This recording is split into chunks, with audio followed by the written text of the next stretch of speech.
Good evening sa'yo, Idol Neil Tabs. Sa tanong mo kung 1 meal a day ba ako? Hindi ako 1 meal a day, Idol.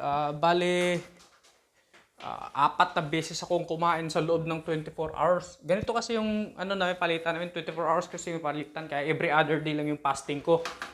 Bale, pag naka-off duty ako, kakain ako ng hapunan bago mag alas 7 ng gabi.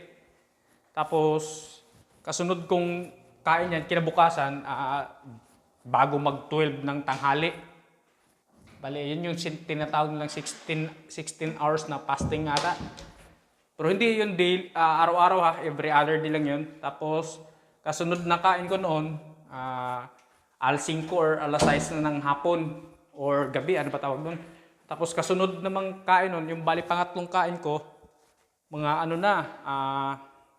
11 ng gabi hanggang 12 na madaling araw. Depende kung hindi ako makaramdam kagad ng gutom, kakain ko. Tapos kakain ako bago mag-out sa trabaho, mga alas 5 na. Para meron din akong sapat na enerhiya para magbubuhat pag out ko. Kasi sa gym, magbubuhat ako eh. Yun yung pattern ko, Idol. Maraming salamat sa comment, Idol.